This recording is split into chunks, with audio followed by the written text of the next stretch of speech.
Ty the Tasmanian Tiger has 39 achievements, and I intended to get all of them. So let's go over this classic 3D platformer. Before starting a new game, you may have noticed there's another mode. We'll get to that later. For now, let's stick to the normal mode. You'll start out in Rainbow Cliffs, which functions as the main hub area of the game. You can actually get some achievements here. However, most of them you can't get just yet, but we'll go over those later. For now, you'll want to head to the first level. 2 up is your run-of-the-mill tutorial level, and you can get one of your first achievements by obtaining the second boomerang. Before we do that, I'll explain some stuff you want to do when going for certain achievements. For starters, Ty has another way to attack: biting people. The bite attack is tied to 3 achievements. The most important one requires Ty to defeat 200 enemies, so put those chompers to work. Regarding the collectibles, each one is tied to at least 1 achievement. Now, I won't go over how I got every single collectible, otherwise this video would be too long. I'll only go over the notable and difficult ones. Scattered across each level are these collectibles called opals. There are 300 in each level, 2,700 in total, and you're going to need to collect all of them to get the "You Found That Last Opal" achievement. Once you do collect all 300 in a level, go up to one of these force field things and you'll get a Thunder Egg.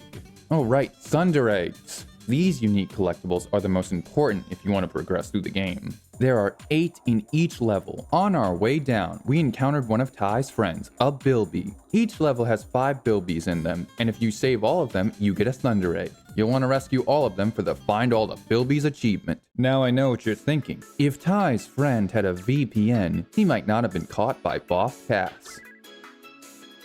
Why would you think that? Another collectible is the Golden Cogs. While there isn't any achievement associated with collecting all of them, these collectibles are incredibly important for other achievements, which I'll go over later. Moving on, I got the second rang and obtained the 2 rangs are better than 1 achievement. Murray gave us an opportunity to test them out on some frills. When I dispatched them, I got a Thunder Egg. Upon completing a level's main objective, these green mushrooms appear at the end of the level. They can transport Ty back to the start of the level so he can do a time attack. Time attacks fall under 2 categories: courses and races. Thing is, they're basically the same thing. The only difference being that with races you compete against another character, but it's not really a race considering the character just slows down, allowing you to pass them. If you just keep moving, it's not much of a problem. I will not bring up any of the time attacks unless something interesting happens. You'll want to complete all time attacks to get the Complete All Time Attacks achievement. There is one last collectible you can find in most levels: the picture frames. There are 373 of them. Collecting all of them gets you the Find All the Picture Frames achievement. The amount of picture frames in each level varies. Sometimes there are only 5 and other times there are 24. You can find picture frames in these translucent boxes. They're difficult to spot and you may miss a few. With a careful eye, you can spot them with little issue. Luckily, there's a special rang we can get later that'll help us out. Something to note, you don't have to get all picture frames to get 100%, and by extension, the achievement for getting 100%. That'll be important to remember for later. Once I did another run through the level and got all the collectibles, I left 2 up. Back at Rainbow Cliffs, I found another collectible type. Behind these 2 houses are rainbow scales, which are only found in Rainbow Cliffs. Collecting all of them gives Ty an extra paw of health, as well as an achievement. However, you won't be able to collect all of them until later in the game. Next up, I went to Shipwrecks to grab the No More Dog Paddle achievement by learning how to swim from wrecks. He then tasked Ty with finding his wife Ellie. He can't do it himself because he has to lifeguard a beach with no one present. Anyway, I ignored that task so I could find some collectibles. I managed to round up this seahorse's kids and... While exploring Shipwrecks, I gained 9 lives, which netted me the Breaker Living achievement. Fun fact, the character in the achievement icon isn't in Ty the Tasmanian Tiger. Rather, she's from a game called Blade Kitten, which is made by the same developers. Maybe I'll make a Perfecting Blade Kitten video in the future. Unfortunately, I didn't keep my 9 lives for long, as I drowned in quicksand. I did not realize you could hit the coconuts to get through this area. Another thing that gave me trouble was this Thunder Egg in a shipwreck. I swam around it for 30 minutes before I realized I had to hit a button to open a hatch that would lead me to the Thunder Egg. Anyway, after that debacle, I decided to do what Rex tasked me to do. I swam past killer eels, hungry sharks, sea mines, and scaled the mountain to find Ellie, who was not in any danger. She was pretty casual about the whole thing. You know, Rex and Ellie should have established some kind of line of communication. It would have saved me a lot of trouble. There's even a time attack where you race Rex and it takes him a minute to get here. I'm just saying. A fish ate me! A fish ate me! I swear, if I have to deal with these two again, I'm gonna snap. Earlier, I mentioned the Golden Cogs and how they were related to certain achievements. Back in 2-Up, Julius, this koala right here, said that we should head to his lab when we acquired 15. And I did just that to acquire the Zoomerang and the Zoom Zoom achievement. There are 90 Golden Cogs, and for every 15 you collect, you can get a boomerang from Julius, along with an achievement associated with each. After that, I decided to get the Not Your Proudest Moment achievement. To obtain it, you have to... The way I did it was by going over to this fire, blocking the third area, and jumping in it a few times. There's another achievement for getting a game over, but I didn't want to waste the lives I had just for one achievement, so I held off getting it until the end of the run. I returned to Shipwrecks to get the last few collectibles and hopped overboard off of Rex and Ellie's relationship, which is likely careening towards a divorce. Something I want to note while I was searching for the Golden Cogs in this level. Players have noted a glitch where they couldn't find the last Golden Cog. If you do encounter this glitch, just reload the level. Although I'm unsure if I actually encountered this glitch myself or suck at finding Golden Cogs. Knowing me, a skilled and masterclass gamer, it's the latter. Next up, I went to Walk in the Park. The main objective of this level is to help Shazza fix her car up while fending off some blue tongues. On my way through this level, I managed to grab the Take That Leech achievement by biting one of these leeches, and met up with Ranger Ken, who tasked me with getting these bats out of this cave. Just hit the little f***ers with your boomerangs a few times, and they'll fly out. Also during this level, I ran into a turkey holding a thunder egg, but he didn't give it willingly, so I did what any sane individual would do and bit him. Once that's dealt with, I helped Shazza fix up her car. Not by fixing it with her, but by giving these guys concussions via large rocks. Unfortunately, I missed a few rocks, which also caused me to miss an achievement. Upon finishing Walk in the Park, I had 30 Golden Cogs, so I went to Julius's lab to get my next boomerang, the Multi-Rang, and the achievement associated with it.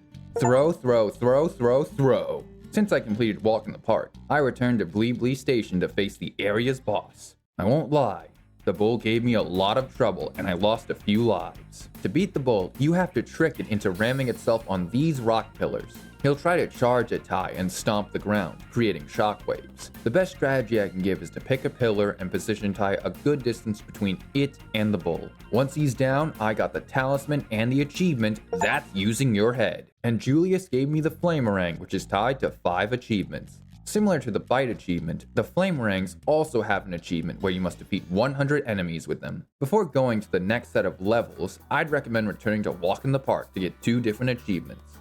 Editor's note, I did not get these 2 achievements until later because of my poor planning. I obtained them after the next achievement. As a matter of fact, the next few achievements don't match up with the order I obtained them, so I apologize for the inconsistency. First is the Hot Dingo achievement, which you can grab by hitting Shazza with the Flamerang.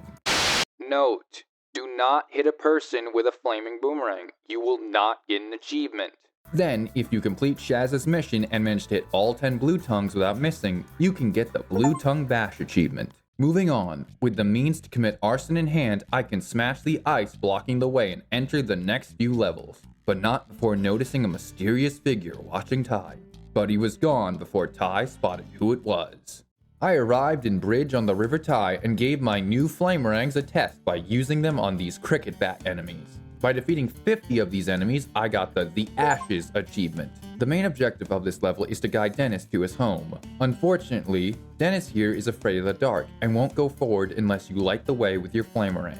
Just hit the torches with your Flamerang and take out any enemies in the way. Upon arriving at Dennis's house, I got the achievement Leave a Message by simply going up to Dennis's front door and interacting with it. Why don't we leave him a message of our own? You have 1 new messages. I'm over here stroking my... Before leaving, Dennis also asked Ty to help heat up his house by hitting these pipes with the Flamerangs. Exploring the level a bit more, I ran into Mr. I'm in a loveless marriage Rex. When he asked for help with his crumbling marriage, I said no to get the Just Say No achievement. When he asked about diving, I said yes to complete that task and get another Thunder Egg. One of the Thunder Eggs was in the possession of these two turkeys. You have to knock both out to nab it, but you need to be quick about it. It was at this point when I learned there was an achievement with these turkeys that involved an attack that the game doesn't tell you about. The Super Bite. A move you can only activate for every 100 opals you collect, and by holding the bite button. Simply hit one of these turkeys with a Super Bite and you'll get the Super Turkey achievement. Or just return to walk in the park and hit that turkey with the Super Bite. There was a boss in this level, Nitty the Bully, who is a complete pushover. Just dodge when he charges at you and hit him in the back until his armor falls off. Then hit him in the front. Once he was down, another Thunder Egg was secured. While I was collecting the Golden Cogs in this level, I had some trouble collecting one resting atop this pillar. At first I thought I was bad at the game. Well, I am bad at the game. But the intended method is to use the Frosty Ring, but I don't have that yet. Luckily, there's another way. Shout out to Jacob72 and his video on this one specific cog. His video is in the description below, so check it out to learn the method. By brute forcing it, I got the cog. With everything I needed in this level, I went to the next. Outback Safari is a unique level where you can control the bull from the first boss fight. It's a pretty cool level, but you're restricted to one boomerang and can only use the bull to attack. I couldn't progress with any achievements due to my restricted moveset, and there's no achievements tied to the bull, so we can just speed through this level and grab whatever collectibles we need.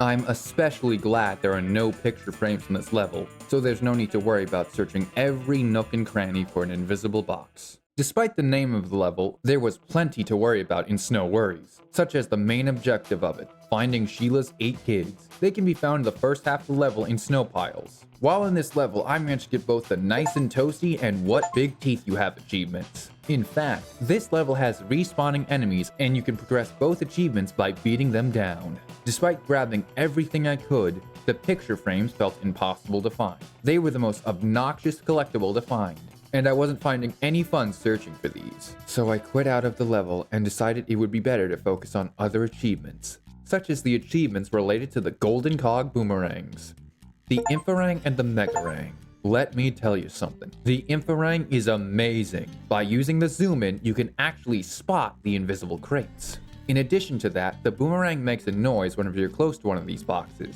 It's not perfect, but it gives you the general area of where the boxes are. Once I got the Infarang, I went back into Snow Worries and nabbed the rest of the picture frames in the level. With enough Thunder Eggs collected, I challenged the boss of this area, Crikey the Shark, and he was easy. The strategy to beat him is to hit the bait on the platforms, which will lure him over. The animation goes on for a while, so you can use that time to dive down and hit these fuel canisters. Like the bait, Crikey will chomp down on these. When he has one of the canisters in his mouth, just throw the flamerang at it to blow it up. Do this a few more times and the boss is defeated. After Crikey was set free of his mechanical mind control, I got the free Crikey achievement and the Frosty Rangs from Julius. With the Frosty Rangs in hand, I could put out the fire that I used to and head into the next set of levels. Dropping into Liar Liar Pants on Fire, I immediately grabbed the achievement Bird Burn by hitting Lenny with a flamerang 15 times. Note: do not hit people with a flaming boomerang. You will not get an achievement for it. One thing to note about Lenny, as the level implies, Lenny is a pathological liar. Like yours truly. So don't listen to anything he says and just grab whatever collectibles you find. One Thunder Egg that gave me trouble was this one at the top of this wooden platform. I thought it had something to do with the cameras you can bite, but nope! What you actually have to do is hit this button in the cave, which will activate a platform next to it. Moving on from something that was easy to solve, I arrived at the place Lenny told us to go to. Surprise, it was a trap, and Slide challenge tied to a duel to the death. Truly a worthy opponent. I barely made it out alive. Once he's beaten, I got the Brotherly Love achievement and got the rest of the collectibles. Beyond the Black Stump has a similar main objective as Snow Worries. Find Sheila's kids, and we only need to find 8. This level will be useful for another achievement later. After rescuing all 8 little rats, I proceeded through the rest of the level, encountered another little ingrate with a Thunder Egg, and met Ranger Ken again, who tasked me with committing filial manslaughter. Twice. Once on the way up, and a second time which violated the Geneva Convention. Upon getting everything in this level, I left while narrowly avoiding standing trial for my war crimes. The next and final level with collectibles is Rex Marks the Spot. I unfortunately had to help Rex and Ellie again. in the form of a treasure hunt. A treasure hunt likely made for a Make-A-Wish kid. Sorry, little Timmy, but I need that Thunder Egg more than you need joy in your final days. Alas, I shall blame Rex and Ellie for this misfortune so I can avoid accountability. Just like how Rex and Ellie avoid going to couples therapy by stealing treasure from this octopus. If I were an optimist, I'd say they were getting this treasure for little Timmy, but knowing them, they're gonna hoard it for themselves. It was then time for me to collect the last few collectibles and their achievements. There was a Golden Cog that gave me a bit of trouble. Close to the start of the level are a few floating platforms which constantly move. Landing on one of these requires precise jumping. It took me a while, but I eventually got it. All I needed was patience. Upon getting the last collectibles in the level, I got 3 achievements.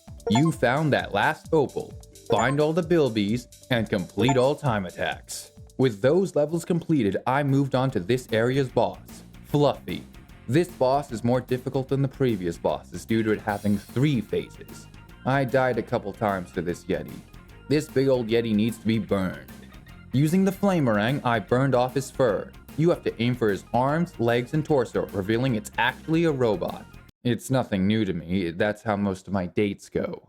Once it reveals its true form, these flame geysers start up. Using the Flamerang again, you're supposed to throw your rangs into the geysers while aimed at the Yeti, causing the lake beneath it to melt. Once you hit it enough times, it will enter its 3rd phase, revealing it to be piloted by Fluffy. The last phase is simpler than the previous 2, and all you have to do is hit her with your boomerang. Once you clear the 3rd phase, you get the Foil Fluffy achievement. No, if things were different, we could have been a team. No, we wouldn't. With Fluffy defeated, Julius calls us back to his lab to give us the Zappy Ring. Before we head to the final level, there's a few achievements I need to grab. I got the last 2 boomerangs from Julius, the Kaboomerang and Chronorang. This also nets me the Boomerang King achievement. But even after that, there's still another achievement to get before the final level. Get all the rainbow scales. Since I had the Zappy Ring, I could get the last 2 rainbow scales. Aside from the achievement, getting the last rainbow scale gives Ty an extra paw, so he can take an additional 4 hits before going down. This will be especially useful for later. With the Chronorang, there's another achievement to get that involves the time attacks. All you have to do is start any time attack while wielding the Chronorang and get a new record. I just went to 2-up and did that time attack again, granting me the time attack slowdown achievement. With all that cleared up, I went to the final level of the game, Cast Pass. I'd recommend using the Zappy Ring for this level so you can get the Tesla time achievement by defeating 75 enemies with it, which I did since there are plenty of enemies. After going through Cast Pass, there's actually another level in this level, Cast Crest. In this level, Shadow appears. Not that Shadow, this one. This boss isn't difficult on her own, but the level will give you trouble. There's lava plumes and tight jumps that'll do more damage than the boss herself. Speaking of the boss, to do damage to her, you need to hit these red buttons while she's over these geysers. Do this 3 times and you'll get the achievement for beating her and the talisman. Continuing forward, we have another encounter with Sly, but not as a boss, just a cutscene of Ty saving him from falling. Afterwards, we arrived in the final battle and took on Boss Cass. He's underwhelming. In the first phase, you have to freeze the flame turrets with your Frosty Ring and bite the frozen turrets to destroy them. The second phase requires you to smash your way into the robot and break these circuits while enemies constantly spawn to stop you. If you just keep moving and jumping, you don't have to worry about the enemies. With all circuits destroyed, the final phase begins. Sly gives Ty his Doomerangs to finish the fight. Now you just need to toss the Doomerang into the robot and guide it through this tunnel to smack Cass across the face. This took me a few tries because I wasn't used to the controls of the Doomerang, but I eventually did it. With Cass defeated and the last talisman acquired, I got the Defeat Boss Cass and Get All the Things achievements. Stick around after the credits to see the secret ending and get the achievement Psy Lives. But I'm not done yet. After obtaining 100%, 2 bonus levels unlocked, which are located behind the waterfall in Rainbow Cliffs. These specific levels only have one type of collectible, the picture frames, 123 in each level. That sounds worrisome, but the levels are tiny and the frames are everywhere. Only a handful of picture frames are in translucent boxes as they've been in previous levels. There's not much else to say about this. Think of these last 2 levels as victory laps. Upon obtaining the last 246 picture frames, I got the Find All the Picture Frames achievement. There's another achievement we can get before finishing this run, the Game Over Man achievement, which you can get by killing. My method of doing the deed was running into this fire at the start of the Beyond the Black Stump level. After losing all my lives, I got the achievement. And after everything we've done, I can officially say that I have not gotten all achievements. Recall that little thing I mentioned at the start. There are 2 more achievements we need to get. Beat Boss Cass and get 100% of everything in hardcore mode. So now I have to go through the entire game again, this time without dying once. When I started hardcore mode, I was worried. Over the course of my first playthrough, I played recklessly and died a few times. Honestly, I felt like I was gonna fail. I'd restart my run and die over and over again, and my journey would take longer than I thought, and I'd never get perfection. But the thing is, it wasn't as difficult as it was before. As a matter of fact, I was speeding through the game, mostly due to the fact I wasn't going out of my way to find the picture frames. Sometimes you gotta focus on the big picture and not the 373 pictures. I even picked up a few new tricks. I knew what to expect and planned everything accordingly. I thought the boss fights would be difficult, especially the bull and the yeti, but I learned you can exit the level and get your health back. It made the fights easier and the mode less hectic. When all was said and done, it took me 1 attempt to beat hardcore mode. So when I finally beat Boss Cass again, I obtained the last 2 achievements. With that, I finally perfected Ty the Tasmanian Tiger, the first game at least. The video for the second Ty game will be up next week, so be sure to subscribe so you don't miss it.